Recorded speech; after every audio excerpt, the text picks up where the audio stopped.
on March 10th. I think it was March 10th when the primary took place in Michigan. I did a broadcast that day. I went and voted, voted that morning, and went and did a broadcast that day. And one of the things I talked about is Asian Americans do vote, because there was an Asian American behind me voting, and I dispelled all that nonsense that people are circulating around that Asians don't vote. That's just false. Okay, one. Two, I dealt with the policies of Mike Bloomberg, Joe Biden, and Bernie Sanders. Okay, and how and a black agenda, how they would impact African Americans and a black agenda. Right. First of all, a black agenda is not what we wait on people to present to us. A black agenda is what we present to elected officials, is what we present to candidates. A black agenda comes out of an understanding of African history, African American history, our experiences, understanding policies, the impact policies have had on African Americans, how policies help create conditions. Movements come out of those conditions to fight against conditions. Policies are then put in place to address the movements that were created to address conditions. So you have a continuum. Okay, politics is the legal distribution of scarce wealth, power, and resources, and the writing of laws, statutes, ordinances, amendments, and treaties, their adoption, interpretation, and enforcement. This is what politics is. Politics impacts every aspect of our life, from the water we drink to the air we breathe to the food we eat. Okay, so I want to look at at these various policies from the candidates, and then also Joe Biden has expanded his policies, incorporating policies from Bernie Sanders as well as Senator Elizabeth Warren.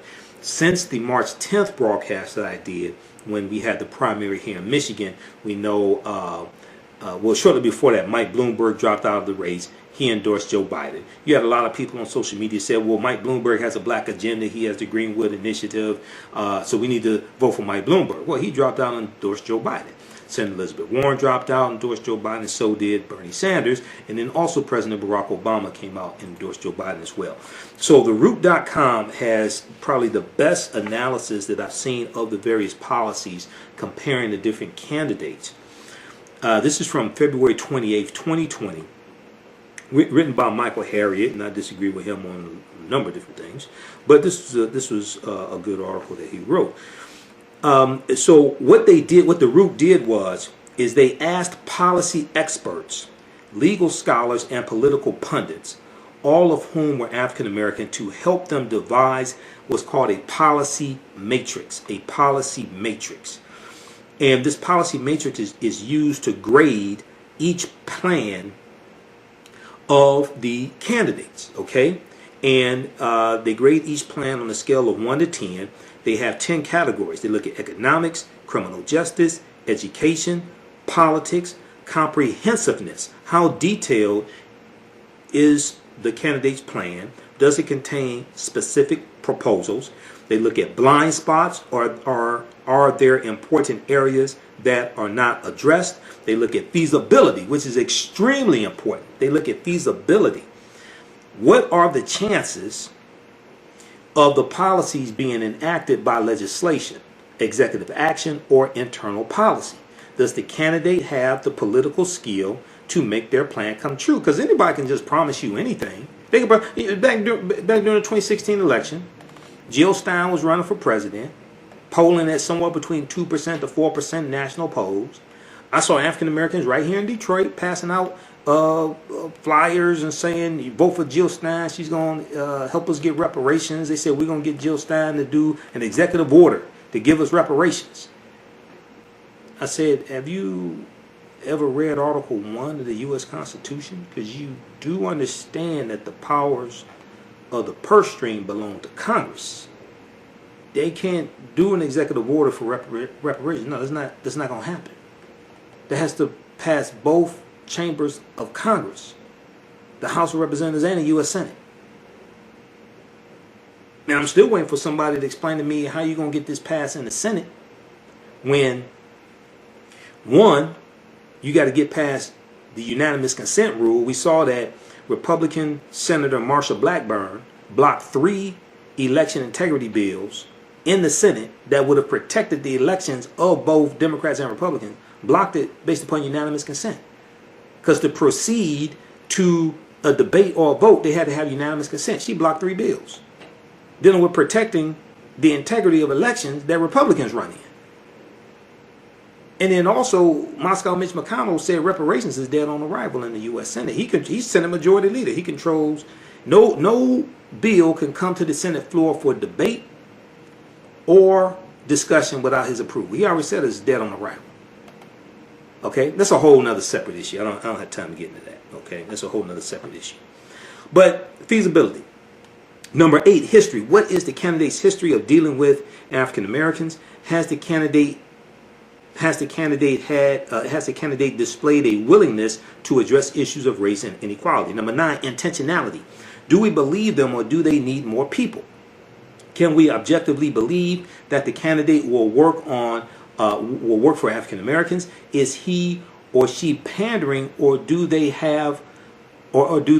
really have the will to make this a priority? Number 10, impact. If implemented, what impact would these policies have? How would the plan affect the problems it attempts to address? Okay, so it's the way they approach this. I've never seen a publication. I haven't seen it really, I don't think, at all, but definitely haven't seen a publication do something like this. Okay, so let's look at this. So some of these bottom feeders I'm going to skip over. Inconsequential. They dealt with Mike Bloomberg. I'm only dealing with Mike Bloomberg because people said, oh, Mike Bloomberg has a black agenda, so we need to vote for Mike Bloomberg. Okay? So the highest score is 100. Mike Bloomberg got a 43. The Greenwood Initiative is Mike Bloomberg's plan for economic justice, but he also has a number of other ideas. So we know, so they break it down. They look at economics. He got an 8. Criminal justice, he got a 7. Bloomberg wants to invest in smarter policing, implicit bias training, and prison population reduction. He proposes an end to cash bail and concentrate on recidivism prevention. He wants to legalize marijuana, but slowly. His plan to fund a conviction integrity unit is nice. Education, so he got a 6 on education. Bloomberg takes a moderate but fair approach. He plans to focus on HBCU STEM graduates, investing in schools, and funding low-income areas. Politics, he gets a 6. Comprehensiveness, he got a 4. Bloomberg has a little bit for everyone. He tackles police brutality, college admissions, and economic justice, but just a little bit. Blind spots, he gets a 4. Feasibility, he got a 2 for feasibility. Bloomberg's plans lack a lot of detail. For instance, his goal on reporting police shootings is to, quote, press state and local agencies to report all incidents to the FBI's use of force data collection, end quote. Plus, he has no legislative experience or history of building a consensus. Most of his policies don't spell out how he will enact them. Okay, he never served in Congress. He was a mayor of New York, but he never served in House of Representatives, U.S. Senate, dealing with federal legislation. History, he gets a 2. Okay, we know about stop and frisk, most people. Intentionality, he got a 1. Impact, he got a 3. So he got a 43 out of 100. Bernie Sanders got a total score of 50 out of 100. Now, I like Bernie. Bernie's a nice guy.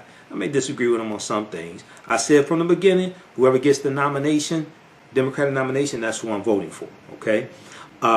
So when we look at Bernie Sanders' policies, for economics, he got a 7. Sanders' plan for economic justice is very vague. It lists the most commonly known problem, the wealth gap, redlining, housing discrimination, and vows to fix them. But it doesn't say how he will do it. He seems to rely on his plan for income inequality to answer all questions. He does not support, and they stated he does not support reparations. Now, very quickly, Bernie Sanders has said before, and I was in the audience when he said this, he supports H.R. 40. What Bernie Sanders has said in the past is that he's against just giving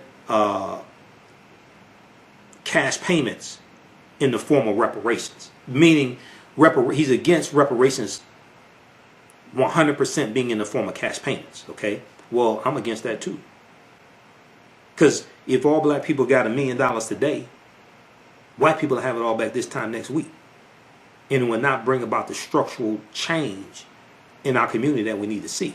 So I'm against reparations being in the form 100% of cash payments. Cash payments can be part of it, like the Black Freedmen and Indian treaties of 1866. Cash payments were part of that, but they also got land, they got free taxes, free college tuition. Those are laws still in the books today for the Choctaw, Chickasaw Creek, Cherokee, and Seminole Indians. Some of our ancestors were in those treaties and got compensation. That's how you get a Sarah Rector in Oklahoma, who became the richest Afro-American girl in the country in the early 1900s. Google Sarah Rector, R-E-C-T-O-R. Go to blackpast.org and search for Sarah Rector. All that ties into history. That ties into the Black Freedmen Indian treaties. It ties into the Dawes Allotment Act, the 1887, the Dawes Allotment Act. Okay, so that is a historical and legal example of some of our people getting some type of restitution. All right, so criminal justice, he gets a 5. Let me know how much time I have left, JT. Criminal justice, Bernie Sanders gets a 5. Sanders' criminal justice displays the same performative rhetoric. His details aren't revelatory, and he offers no solutions except to say that he will solve the problems. Back in, I think it was June or July of 2019 at Cobo Hall here in Detroit, Michigan, the NAACP had their national conference. They had the town hall meeting with the Democratic presidential candidates, and also Bill Weld, who's running for the Republican candidacy for Republicans. Bernie Sanders said then, when April Ryan interviewed him, part of the town hall, April Ryan was the moderator. He said then he supported HR 40, which is sponsored by Representative out of Texas, Representative Lee out of Texas, Barbara Lee out of Texas, I think it is. Sheila Jackson Lee, I'm sorry, Sheila Jackson Lee out of Texas. He said then he supports HR 40. Okay, so criminal justice, he gets a 5. Education, he gets a 4. Sanders promises to make college debt free for everyone who attends a 4-year college. He also plans to cancel student debt and give $1.3 billion to HBCUs and minority-serving institutions. Aside from child care, his platform has very little, if any, information on reducing disparities in K-12 education. For education, you got a 4. Now, it's important to note, as campaigns progress, a lot of times candidates do add to their platform, add to their policies, add more details to their policies. That is true in general.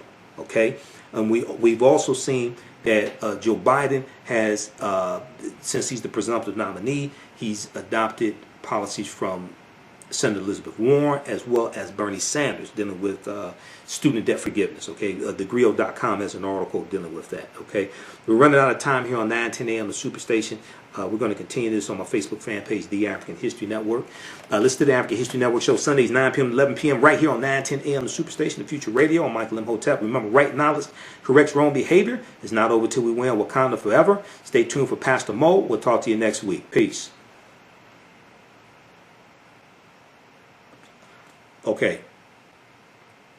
Okay, so we're done on 9:10 a.m. the Superstation. We'll continue here on our social media platforms. How's everybody doing? Those just tuning in. It's Sunday, April 26, 2020. This is the African History Network show. We do 9 p.m. to 11 p.m. Eastern Standard Time on 9:10 a.m. the Superstation, WFDF in Detroit. I do radio here in Detroit. Normally, I'm in the studios at 9:10 a.m. the Superstation, but because of coronavirus, and Governor Gretchen Whitmer's stay-at-home order, they have us broadcasting from home. Okay, so we're going to continue here, and I have as long as I want to here because I'm on my own time. How's everybody doing? Everybody share this broadcast on your Facebook pages and YouTube. Invite your friends to tune in also. Okay, all right. The article is a really good article, really good analysis from theroot.com, and I've been critical of the Root in the past, and rightfully so. But I give credit where credit is due as well. They did a good job with this. This is entitled "Every Democratic Candidate's Black Agenda Ranked." This is from February 28th, 2020. It has not been updated since then. Every Democratic candidate's black agenda ranked. This is from February 28th, 2020 from TheRoot.com. Okay, let's continue here. So we're looking at Bernie Sanders. Blind spots.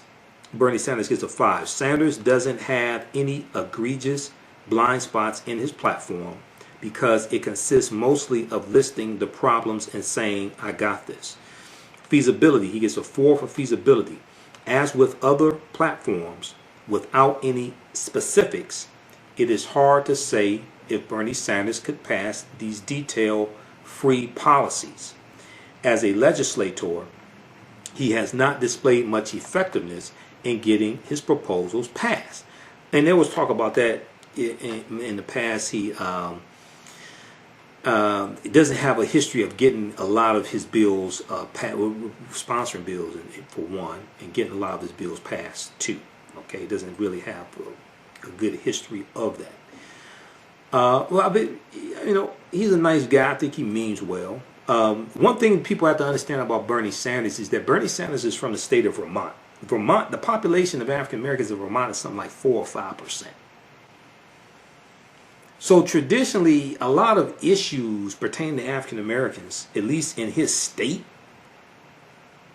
in general, he really didn't have to deal with a whole lot of that. Okay, just because of the population of African Americans in the state of Vermont. All right, and I've known about Bernie Sanders for years, even before he ran for president. I saw him in the documentaries Koch brothers Exposed and Alec Exposed. I think those are probably on YouTube. You can watch those. I would see him on MSNBC all the time, so I was familiar with him before he even ran the first time for president. Okay, all right. So let's continue here. All right, just a second. This is running slowly. How's everybody doing today? We've got, let's see here. We got Deborah and Latonya, Philip, Renee, Dennis, Shelmadine, Terry, just a few of the people watching on our Facebook fan page, the African History Network. Okay.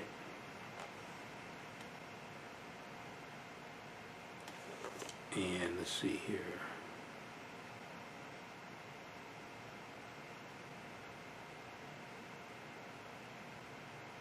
All right, let's continue. Okay, so for feasibility, he got a 4. Bernie Sanders. For history, he got a 6. Bernie Sanders voted for the '94 crime bill, but he's not happy about it. He has made some problematic statements about African Americans, but he also has a history of being on the right side of most civil rights issues. He marched with Martin Luther King Jr. and supported Jesse Jackson. We know also Jesse Jackson came out. So he supported Jesse Jackson when Jesse Jackson ran back in '88. I think it was either '84 or '88 or both. Jesse Jackson endorsed Bernie Sanders. Okay, that happened after this report came out. So intentionality, he got a 3. Here's where Bernie Sanders' problem lies. His black agenda is performative at best. It is devoid of the kind of specifics that he displays in his tax plans, his health care proposals, and his income inequality policies.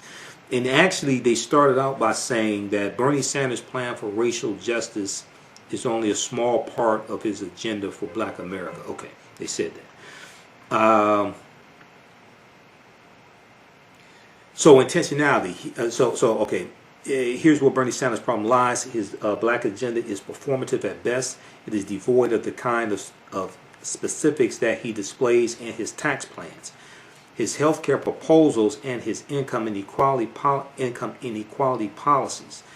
In interviews and in practice, he seems, in interviews and in practice, he seems to regard issues of race as purely a class issue. And I've seen this before with interviews that he's done, things like this.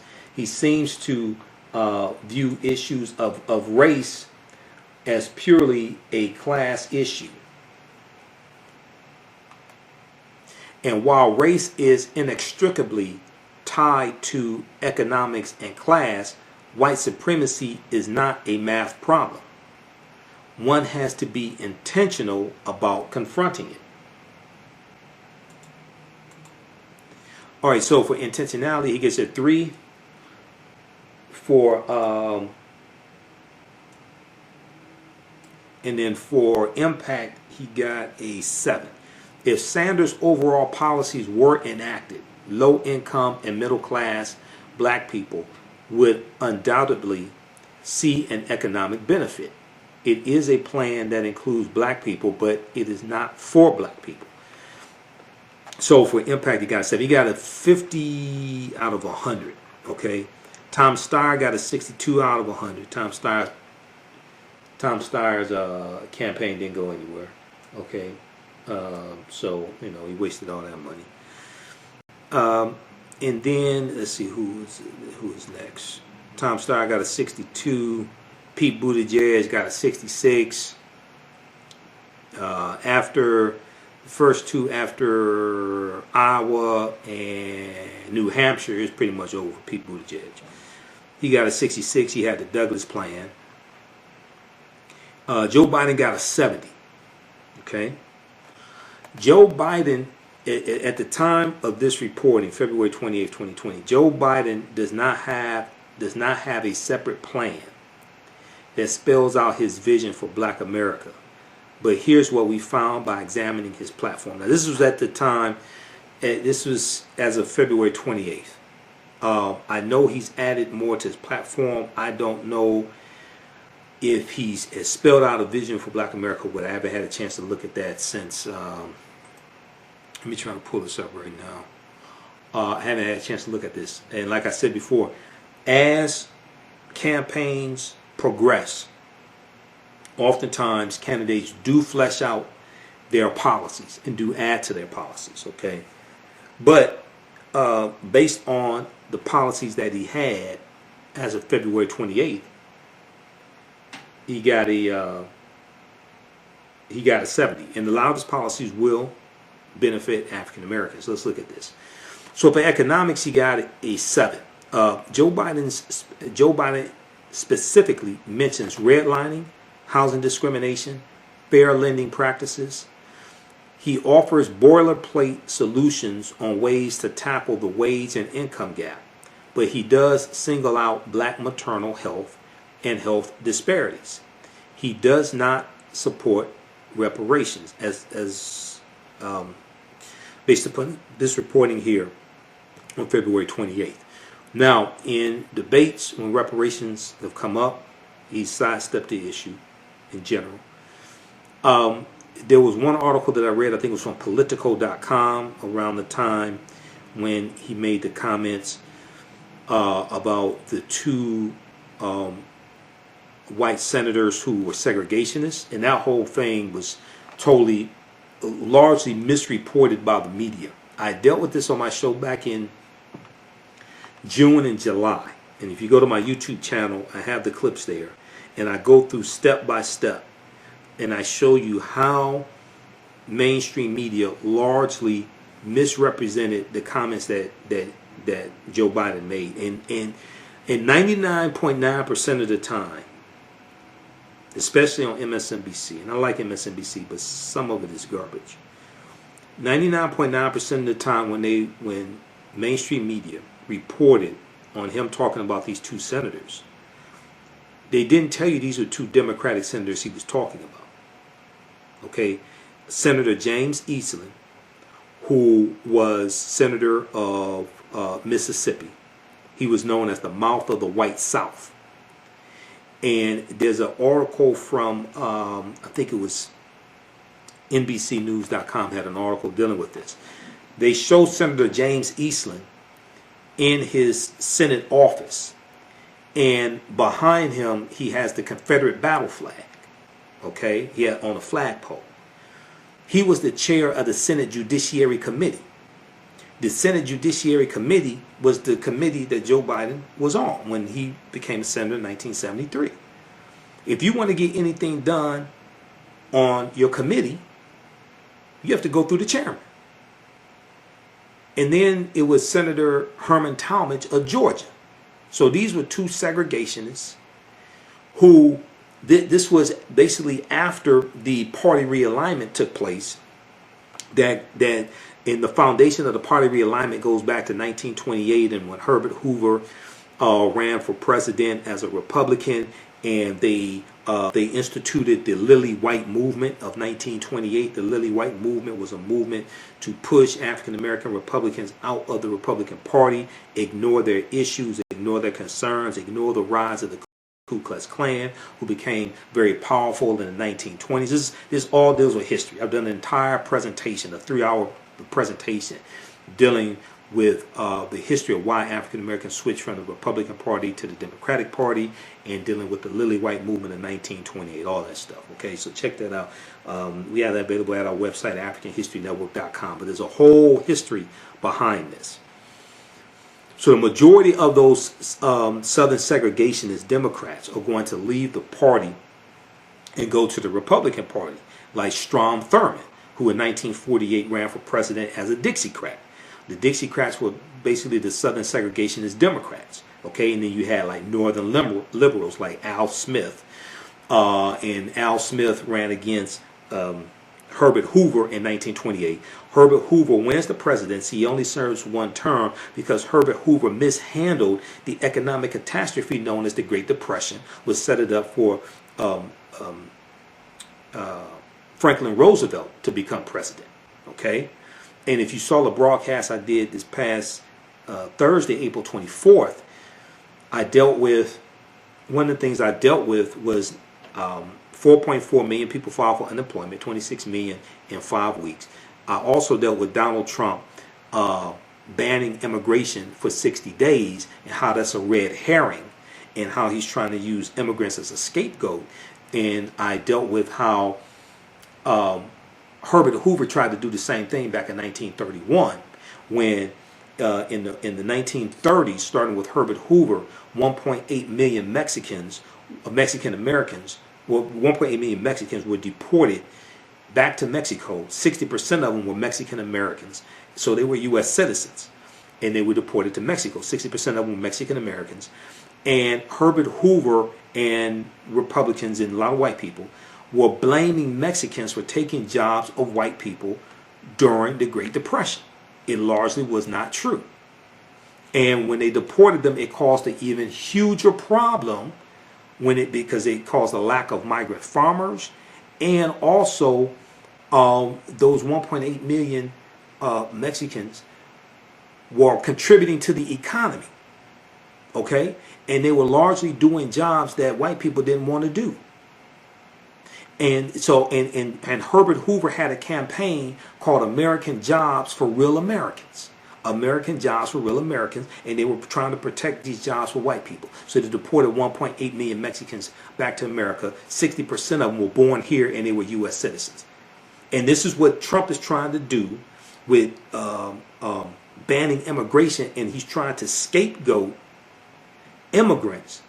And he's saying when we want to protect these jobs for Americans, when these companies start to hire people back, right? But you don't have a problem exploiting their labor at your golf courses and your hotel resorts.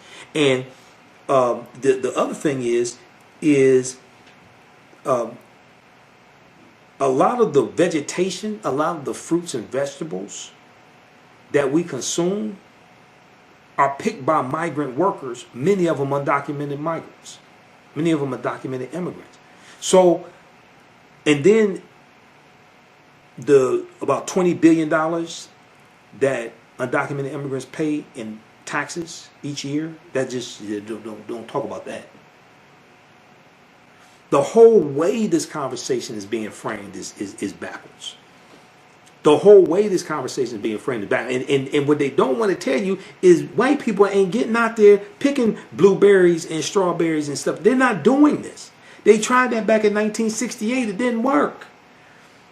In 1968, NPR, everybody read this article. I talked about this briefly when I did my broadcast Thursday. This deals with back in 1965 when they were trying to give these jobs to white people, and they went and got high school students to do these to pick vegetation during the summer, and it didn't work. NPR National Public Radio has this article, August 23rd, 2018, when the U.S. government tried to replace migrant farm workers with high schoolers. When the U.S. government tried to replace migrant farm workers with high schoolers, okay? They were called the A-Team, okay? And the A-Team, these were supposed to be athletes, high school students who were athletes, and I think college students also, who were going to work in the fields, and they were going to give these jobs to high school students, college students. That ain't work out too well, okay? Let me see here.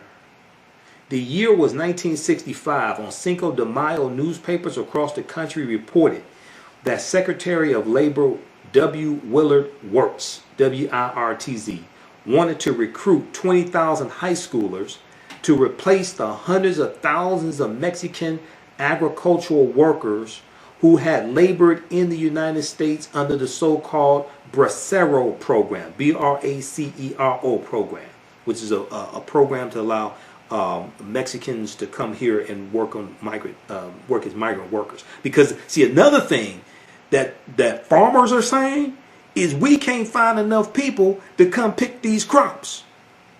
That's a little known secret that people really don't want to talk about. That farmers are saying, look, we can't find enough people to come pick these crops. These crops are going to rot on the vines. So it started in World War II. The program was an agreement between the U.S. and Mexican governments that brought Mexican men to pick harvests across the U.S. It ended in 1964 after years of accusations by civil rights activists like Cesar Chavez that migrants suffered wage theft and terrible working and living conditions. That was true. That was true. Okay? It's also true white people ain't getting out doing this for the most part. But farmers complained in words that echo today's headlines because the farmers are complaining now. This is what Trump don't want to talk about. But farmers complained in words that echo today's headlines that Mexican laborers did the jobs that Americans didn't want to do. And that the end of the Bracero program meant that crops would rot in the fields. To understand these tensions between the U.S. and Mexico, you got to study U.S. Mexican history going back about 170 years. Even before the Mexican-American War of 1846-1848 was really over territory, and this dealt with U.S. expansion and U.S. really wanting all of North America for itself. And it ended with the Treaty of Guadalupe Hidalgo. The Mexican-American War of 1846 to 1848 ended with the Treaty of Guadalupe Hidalgo of 1848, and the U.S. ended up getting the land from Mexico that makes up California, Arizona, New Mexico, Colorado, Utah, Nevada, and Wyoming. They got all of that at the end of the Mexican-American War. That's the Treaty of Guadalupe Hidalgo.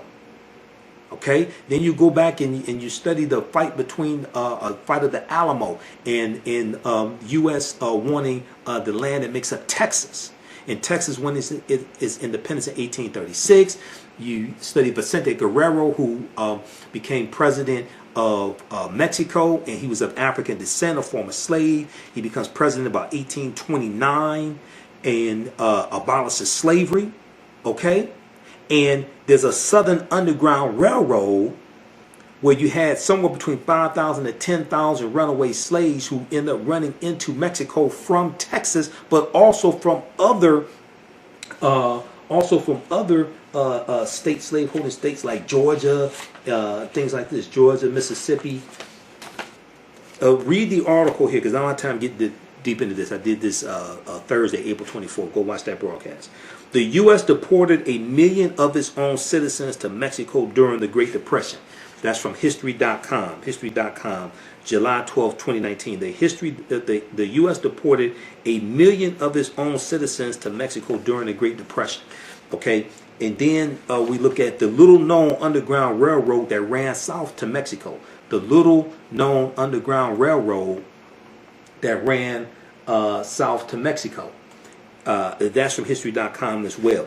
Researchers made 5,000 to 10,000 people escape from bondage into Mexico, says Maria Hammock, who is writing her dissertation about this topic at the University of Texas at Austin. But she thinks the actual numbers are higher. Mexico abolished slavery in 1829 when Texas was still part of the country, prompting white slave-holding immigrants to fight for independence in the Texas Revolution. Once they formed the Republic of Texas in 1836, they made slavery legal again, and it continued to be legal when Texas joined the U.S. as a state in 1845.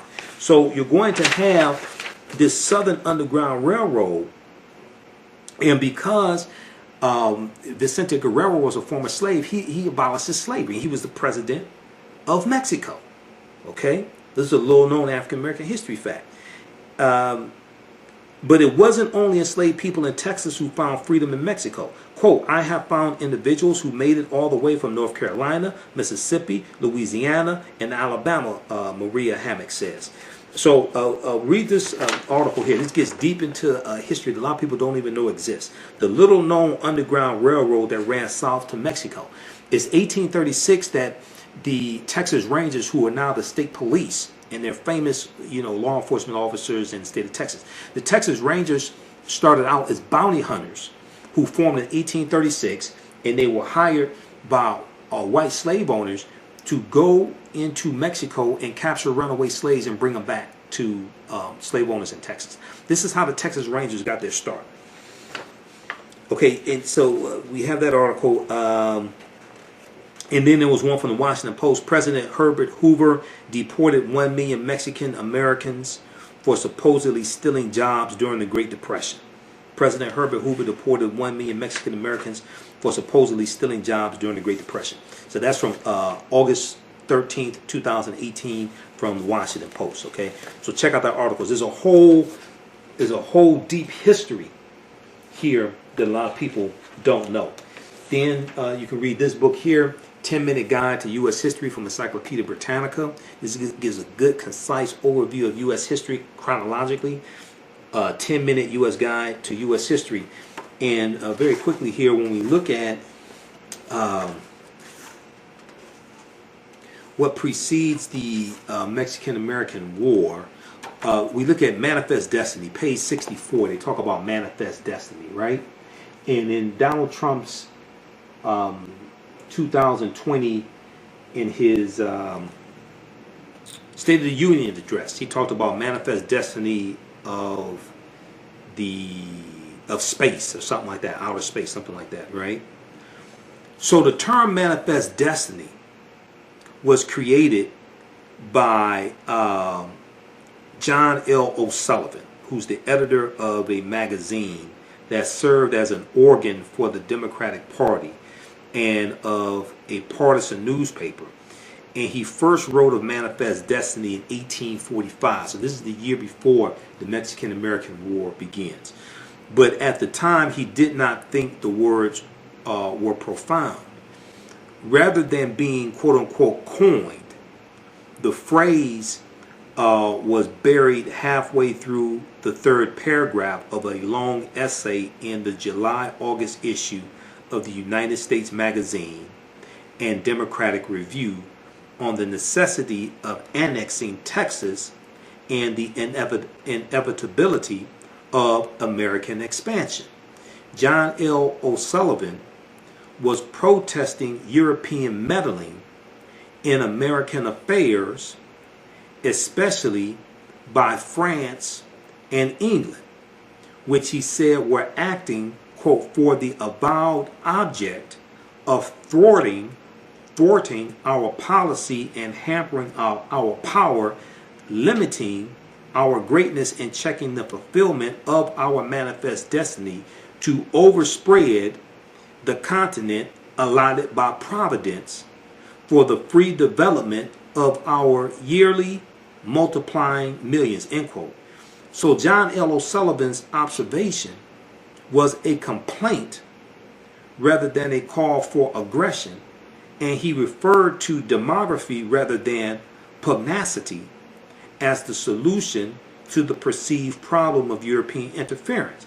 But he was complaining about Europeans interfering in U.S. expansion to take over all of the territory of North America.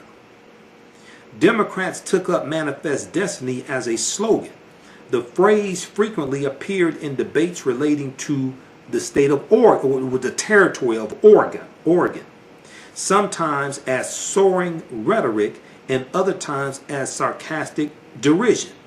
An example of the latter, on February 6, 1846, the New Hampshire Statesman and State Journal, a Whig newspaper. The Whig was a political party that existed like 1830s, 1840s. It existed before the Republican Party. The Republican Party was founded in 1854. You have the Whig Party, and then also 1830s, 1840s, you're going to have the American Nativist Party, which was also ostensibly known as the Know Nothing Party. And they were largely made up of poor white people who blamed immigrants for taking their jobs. Sounds a lot like Donald Trump supporters. They were called the Know Nothing Party, ostensibly known as the Know Nothing Party, but they were known as the American Party or the American Nativist Party. Okay, so they're in the 1830s, 1840s. So a Whig newspaper described, quote, some windy orator in the House of Representatives as pouring for his manifest destiny. Okay, so check out this book, and it deals with also a history of expansion as well. Okay, this is a really good book that gives a good, concise overview of U.S. history. I got this at Sam's Club, $7.78. This is from Encyclopedia Britannica, 10-minute guide to U.S. history. So, when we look at this, and to understand these policies and all this, and even to put together the Black Agenda, you have to have a good understanding of history and the impact that policies have had on African Americans.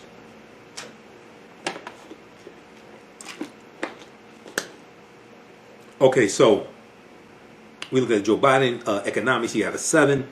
Criminal justice, he got a 7. Again, Joe Biden tackles most of criminal justice issues that are prevalent in America.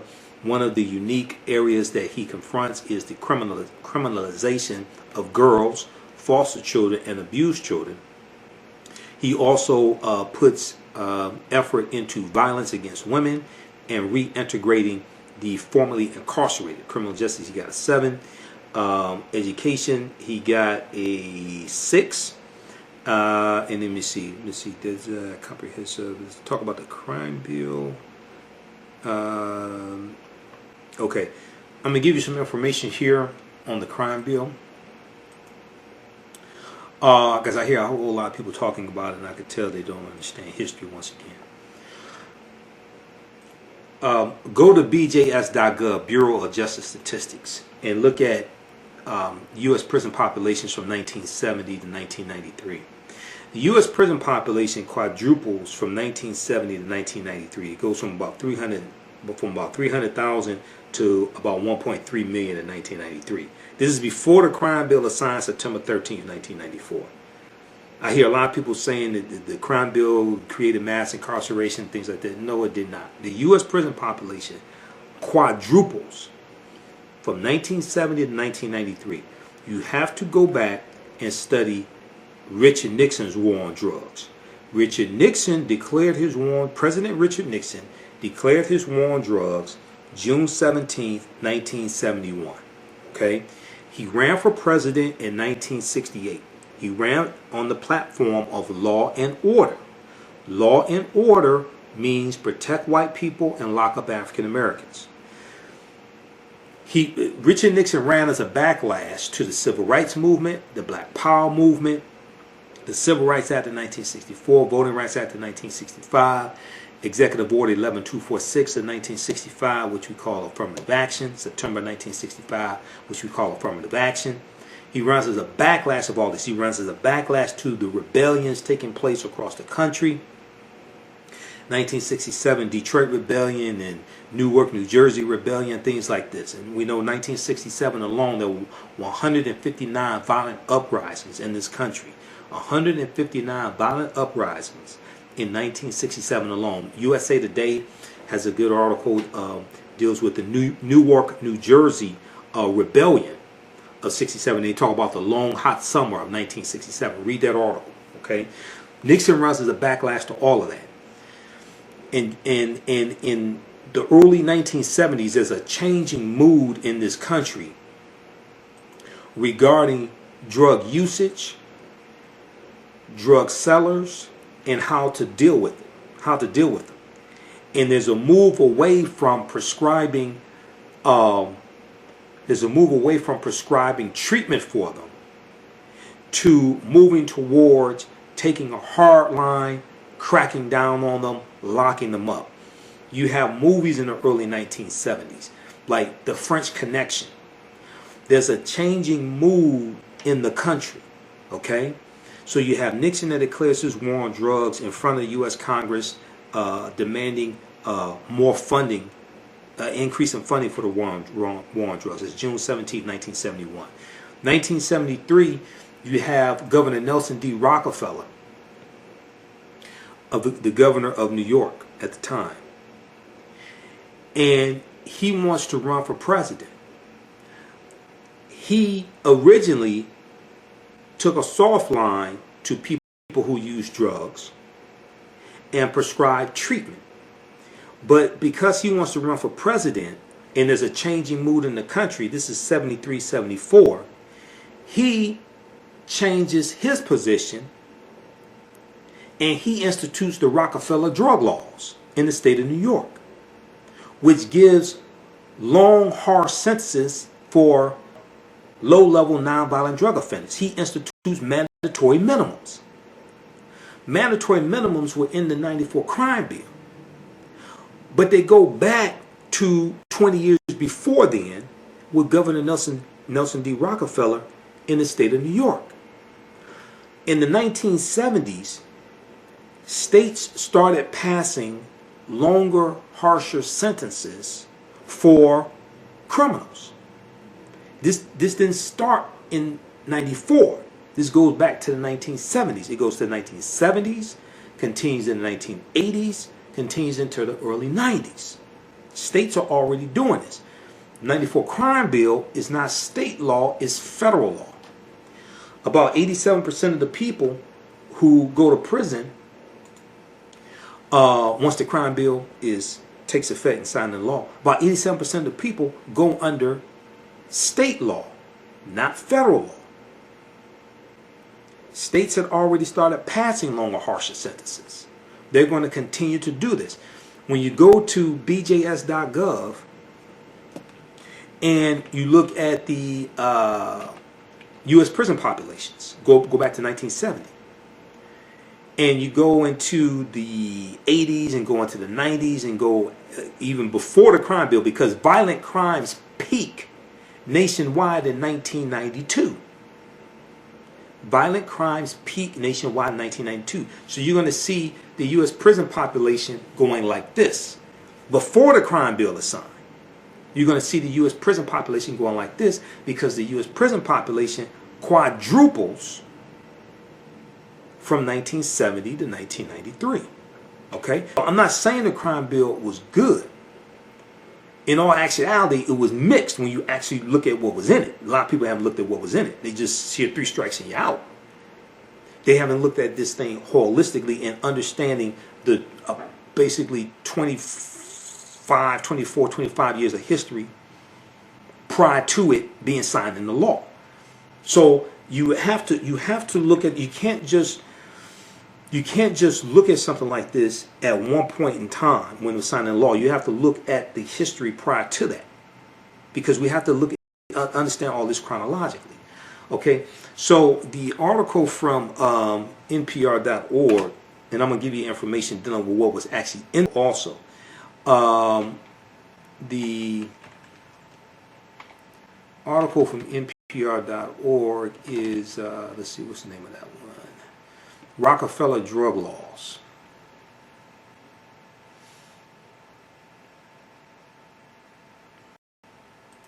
Let's bring this up here.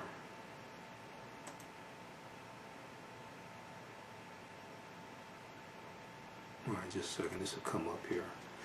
This deals with the history of the Rockefeller drug laws. Also, the crime bill did. Now, Joe Biden wrote the majority of the crime bill. He did not write all of the crime bill. He wrote the majority of the crime bill. It allocated about $9.8 billion for states to build more prisons if they adhere to like certain rules, certain laws. Okay, 28 states out of 50 took advantage of that. All 50 states didn't do that. It was 28 states out of 50. The Brennan Center for Justice has information dealing with this. It was 28 states out of 50. Let's see, read this article from NPR.org.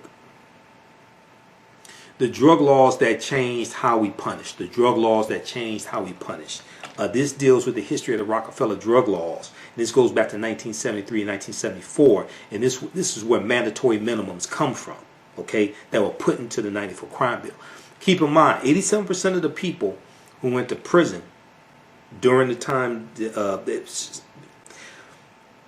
once the crime bill became law, 87% of the people who went to prison went under state law, not federal law. The crime bill was federal law. Also, it's important to note, so you had African American big city mayors who were advocating for the crime bill. Because once again, you have to go back and study context and what was taking place at that time. Violent crime across the country was buck wild. Like I said, violent crime, when you go, I went to bjs.gov and I looked at the crime statistics. Violent crimes peaked in 1992. You had constituents, you had African Americans, white people, Hispanics, putting pressure on big city mayors and police chiefs to do something about this crime. So when you have big city mayors who are supporting the crime bill, it wasn't because they just want to just lock a whole lot of black people up. It's because they're trying to address this issue in their communities. This is what this was. Now the crime bill went too far. But at the same time, this the prison population was really already out of hand by then. I mean, prison population quadruples from 300,000 to about 1.3 million in about 25 years, from 1970 to 1993, about 23 years. Okay? So this thing is already out of control. But the crime bill, it got worse with the crime bill. But it didn't start with it. Okay, so read this article here. We'll post this link here. This is from NPR.org. Read that article. And then there's one from NJ. I'll give you two other ones. One is from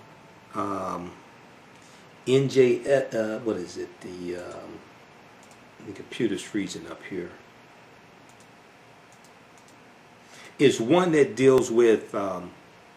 It's a 94 crime bill fact sheet, and it shows everything that was in the crime bill. That's one. That's one. The other is a good article from Vox.com, Vox.com. The Clinton-backed 1994 crime law had many flaws, but it did not create mass incarceration, which is true. It did not. The Clinton-backed 1994 crime law had many flaws, but it did not create mass incarceration. That's by German Lopez. That is from April 8th, 2016 for Vox.com, VOX.com. Check that out. All right. Let's continue here. Also, you can search online because at I think it's congress.gov. I got it. The full crime bill is like 356 pages, and I've gone through and started reading some of it. You can read the full 1994 crime bill to see exactly what it was as well. Okay, but when we deal with all this, we have to understand context and what was going on at that time. The other thing is that a lot of people don't know is that 53% of gang-related murders between 1980 and 2008. 53% of gang-related murders from 1980 to 2008 were committed by white people. Okay? A lot of people don't want to talk about this. Because, see, the way gang-related murders were covered by the 6 o'clock news and 11 o'clock news, they made it just a black or Hispanic thing. It was taking place in our communities, but it was buck wild in the white communities. So you had white constituents and white parents also crying out about the crime in their communities. It was white people, Hispanics, African Americans, putting pressure on their elected officials to do something about the crime. 56% of the victims of gang-related murders were white people. 53% of the people who committed gang-related murders were white people, because there was a lot of white gangs. But a lot of the white gangs were not talked about on the 6 o'clock news. It was presented as a black and Hispanic thing. But gang violence was big in white communities. Okay? So there was an article I found out about this. I heard about this before, but there was a good article from AtlantaBlackStar.com that dealt with 9 facts about white-on-white crime and how news outlets concede it, something to that effect. Okay? It's from AtlantaBlackStar.com. And fact number 7 dealt with white gang violence. So that came from a Bureau of Justice Statistics study. It's a 36-page study. I went and read the study. 12, table number 7, deals with gang-related murders. And it talks about how the majority of them were committed by white people. Okay? So there's a whole story to all of this that's not really talked about. All right. So let's continue here.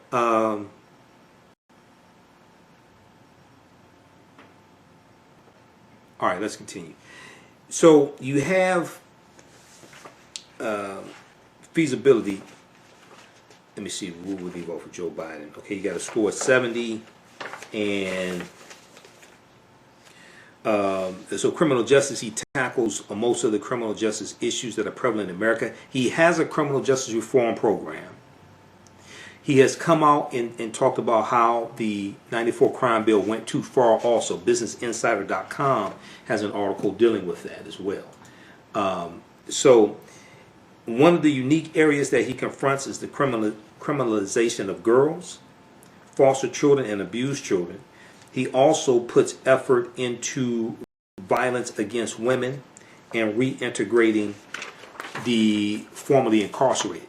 Now, it's also important to note, and you've heard me talk about this before, I may be one of the few people to talk about it. The U.S. prison population dropped to its lowest point in 20 years under President Obama, December 2015. U.S. prison population dropped to its lowest point in 20 years in December 2015. And there was an article from Newsweek.com that talks about this. And there was a report from the Department of Justice in December 2016 that showed this. Okay, and under the Obama administration, we see that the U.S. prison population drops each year under the Obama administration because the war on drugs was largely winding down under the Obama administration. Okay, and this is a lot of people don't know the percentage of African Americans in prison dropped from 40% down to 34% under the Obama administration. All of this, okay, and a lot of this stuff is being reversed under Trump. People talk about First Step Act, but all these other policies from Trump dealing with criminal justice are not beneficial to African Americans. A lot of those under President Obama were, and we saw that it was Trump's first Attorney General, Jefferson Beauregard Sessions III, who reversed the 2013 initiative from Attorney General Eric Holder called Smart on Crime. And Smart on Crime dealt with backing off of charging low-level nonviolent drug offenders with the longest, harshest sentences. Okay, this was an initiative from the Department of Justice. And we also saw that a lot of states and state attorney generals and things like this backed off of, we saw reforms at various state levels, okay, which and a lot of states backed off of charging low-level nonviolent drug offenders with the longest, harshest sentences, etc. Okay, and so all this contributed to a decline in the U.S. prison population under President Obama. All right.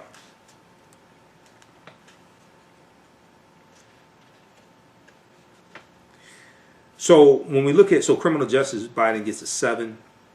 Education, he gets a 6. Biden tackles K through 12 funding, HBCU funding, and school inequality. He has one of the few campaigns that tie redlining and zip codes to education inequality. He has one of the few campaigns that ties redlining and zip codes to education inequality. He also focuses on putting black teachers in schools, which we know is huge. When you have qualified black teachers in schools teaching African American children, that helps boost their achievement and also boost the percentages of them that go to college as well. His idea to offer a path from community colleges to HBCUs is innovative. So for education, he gets a score of 6. For politics, he gets a score of 5. The Biden campaign does not really address voting rights except to say that he plans to use the Department of Justice on violators. He also wants to incentivize states to restore voting rights to felons. Okay. Now, once again, I think he's going to expand a lot of these policies. In general, as campaigns progress, they usually flesh out and add to their policies. Okay, for comprehensiveness, he gets a 9. Here's where Biden has the advantage. In almost every area, he can point to actual legislation and policy that he has passed or enacted during the Obama administration.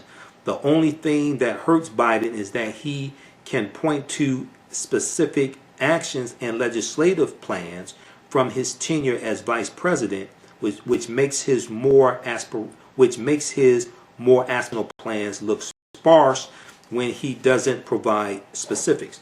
Also, you've heard me talk about this before. It's important for everybody to read this. Read this document here. Progress of the African American community during the Obama administration. This is at whitehouse.gov. You don't have to believe me. You can go read this yourself. Progress of the African American community during the Obama administration. This is at whitehouse.gov. This goes through category by category, and shows how the policies from the Obama administration positively impacted the African American community. A lot of people don't want to talk about this because most of them don't know about this. A lot of these policies are either under attack by Trump or they have been reversed by Trump or severely weakened. Okay? When Donald Trump asked, what the hell do you have to lose? Our response should have been everything. But most people don't know this exists. Okay? And you hear me talk about the Affordable Health Care Act. The Affordable Health Care Act gave health care to 3 million non-elderly African Americans who did not already have health care. Okay, and today you have less people you have less African Americans today who have health care than when President Obama left office. So this is not about Democrat or Republican, it's about policies that benefit African Americans. All right, let's continue here.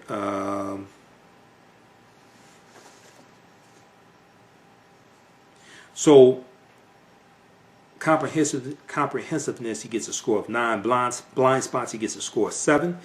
Biden does not specifically address gerrymandering or voting security. He also doesn't mention white supremacist violence. Overall, his plan has few holes. For feasibility, he gets a 10. Joe Biden has more legislative and executive experience than almost any politician in history. He knows how to compromise and get laws passed. Okay? So feasibility, he gets a 10. He understands how to negotiate with the Senate. For history, he gets a 5. Aside from his brief war, aside for dragging Anita Hill through the mud, etc., writing a crime proportionally incarcerated black men. Once again, like I said, we really need to go and study the crime bill, and very few people talk about the fact that about 87% of the people who went to prison once the crime bill was passed, they went under state law. States had already started passing longer, harsher sentences in the 70s, 80s, and early 90s. So when we talk about the crime bill, all of that has to be put in perspective as well. There were some bad things in the crime bill. 3 strikes and you're out, the death penalty. I'm against the death penalty, period. I'm totally against the death penalty because it's disproportionately used against African Americans. But a lot of times when we talk about the crime bill, is not put into proper context and is not dealt with accurately. So we have to really deal with it accurately.